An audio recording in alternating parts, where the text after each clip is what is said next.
哇，草蜢好似食咗防腐劑咁喎。咁你最好就戴翻眼鏡啦，咁遮下啲皺紋啊，遮下啲眼袋啊咁樣啊，咁睇起上嚟同佢哋夾啲。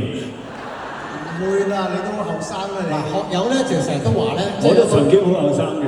學友成日都有個迷思解唔到嘅，佢成日都話話我哋出道先有，我哋係佢前輩啊，我哋就覺反對嘅。佢就一定係我哋前輩，因為點解咧？嗱，我要講清楚先。喺我哋參加完新秀之後咧，我哋參加呢個19區唱歌比賽。係。我揀嘅歌係咩咧？聽住聽住。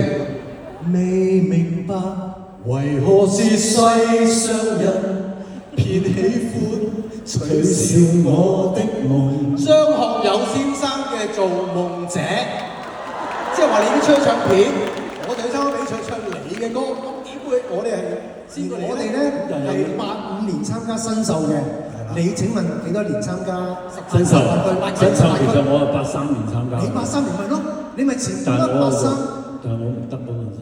咁你都係前區關咗。我哋咁不如計出唱片啦。嗱，我哋就88年2月26號出第一隻碟，所以你係我哋前輩。我當然我出碟早過你啦。係咯係咯，即係我意思係上台，你哋係咪早過我啊？又唔係啊！嗱，我哋85年跟阿妹上呢個台，係啊，就85年10月咯，18年10月咯。咁你幾時上台啊？84年咯，你84年咯，係咯。唔係，我84年係比賽啫。就未出道，我85年先出唱片嘅。我85年3月出唱片嘅，咁但係我85年咧，咁你哋都係我前輩。因為你哋10月啊嘛。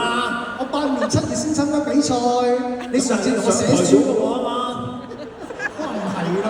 好啦，嗰啲算啦，好你唔好搞多啦。